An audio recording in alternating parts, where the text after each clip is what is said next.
नमस्कार, हमारे इस खास शो आरएनए में आपका स्वागत है और मैं हूं संजीव पालीवाल। आरएनए का मतलब ही है रियल न्यूज एनालिसिस, यानी हम दूसरों की तरह फेक न्यूज नहीं दिखाते, उससे रखते हैं दूरी और बताते हैं आपको बातें जरूरी, वो भी पूरे विश्लेषण के साथ। तो रहिए हमारे साथ और जानिए अपने सरोकार वाली खबरों को विस्तार से।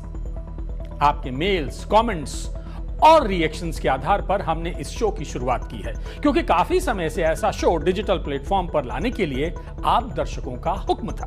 तो बस आपका हुक्म सर माथे, हम तैयार हैं आरएनए के इस अंक के साथ। इस वक्त बुलडोजर की काफी चर्चा है। बुलडोजर को अन्याय का प्रतीक बताया जा रहा है। कुछ लोग इसके फेवर में हैं तो कुछ इसके खिलाफ। यूपी, एमपी, दिल्ली, राजस्थान सहित कई प्रदेशों में बुलडोजर छाया हुआ है। गुजरात में तो ब्रिटेन के पीएम जेसीबी पर चढ़कर तस्वीरें खिंचवा रहे थे। लेकिन क्या जेसीबी और बुलडोजर एक ही है? आपको बताएंगे। यह भी बताएंगे कि बुलडोजर बाबा शब्दावली तो अभी मशहूर हुई, लेकिन एक व्यक्ति ऐसे भी हैं जिन्हें डिमोलिशन मैन के नाम से जाना जाता है। इन दिनों बुलडोजर सुर्खियों में है। हुकूमत कहती है कि जो भी उपद्रव करेगा उसके घर पर बुलडोजर चलेगा, और आप देख रहे हैं कि ऐसा हो भी रहा है। यूपी से शुरू हुआ ये बुलडोजर एक्शन आज देश के अलग अलग हिस्सों में दंड का प्रतीक बन गया है। हाल फिलहाल की तस्वीरों से अगर समझें तो दिल्ली का उदाहरण सबसे सटीक है। दिल्ली के जहांगीरपुरी में हनुमान जयंती पर दो समुदायों में जो हिंसक झड़प हुई, उसके बाद नगर निगम ने अपना बुलडोजर उन लोगों के घरों पर चलाया जिनकी तस्दीक इस हिंसा में पुलिस की ओर से की गई। हालांकि ये बुलडोजर सिर्फ घरों पर नहीं चला, बल्कि इसके निशाने पर कुछ दुकानें भी आईं, मस्जिद का गेट भी तोड़ा गया, और ये और बात है कि तब तक सुप्रीम कोर्ट ने स्टे ऑर्डर दे दिया। लेकिन कार्रवाई तब रुकी जब सुप्रीम अदालत का कागज निगम के पास पहुंचा।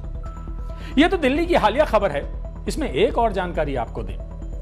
दक्षिणी दिल्ली नगर निगम इन दिनों एक ब्लूप्रिंट पर काम कर रहा है, जिसमें दिल्ली के शाहीन बाग, कालिंदी कुंज समेत कुछ इलाके हैं जहां बुलडोजर की कार्रवाई हो रही है। निगम के कागज में जो भी अवैध निर्माण है वो सब तोड़ा जाएगा।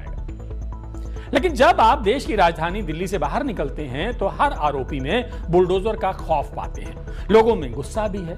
लोग सवाल भी उठा रहे हैं कि घर में कोई एक वही आदमी तो नहीं रहता जिसने फसाद किया या फला मामले में आरोपी है।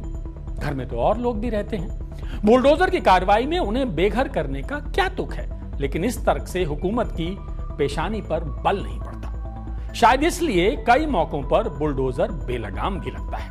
खैर, दिल्ली से बाहर निकलिए और मध्य प्रदेश के खरगोन चलिए। आप भूले नहीं होंगे जब रामनवमी पर खरगोन में हुई हिंसा पर सूबे की शिवराज सरकार ने आरोपियों के घरों पर बुलडोजर चलवा दिया था। खरगोन हिंसा में 100 के करीब आरोपी पकड़े गए थे, जिनमें कई लोगों के मकान और दुकान तोड़े गए। मध्य प्रदेश में बुलडोजर अब भी पूरे फॉर्म में है। यूपी की बात करें तो यहां तो चुनाव से पहले ही मुख्यमंत्री योगी आदित्यनाथ बुलडोजर बाबा की भूमिका में खुद को स्थापित कर चुके हैं। यह और बात है कि तब विरोधी तंज में बुलडोजर बाबा कहते थे, लेकिन फिर इसी तंज को सीएम योगी ने खुद का गहना बना लिया। यूपी में बड़े से बड़े माफियाओं की संपत्ति पर योगी सरकार बुलडोजर चलवा चुकी है, चाहे वो अंसारी बंधु हों या फिर अतीक अहमद। इस तरह के छोटे बड़े सब पर बाबा का बुलडोजर चल रहा है। यूपी से निकलकर जब आप राजस्थान पहुंचेंगे तो बुलडोजर वहां भी आपको नजर आएगा। हर हुकूमत जानती है कि किस हथियार का कब और कहां इस्तेमाल करना है। अशोक गहलोत के राज में राजस्थान पर भी बुलडोजर का रंग चढ़ गया। अलवर में 300 साल पुराने मंदिर और कई मकान दुकान ध्वस्त किए गए। हालांकि इसको लेकर बीजेपी कांग्रेस एक दूसरे पर आरोप मढ़ रहे हैं।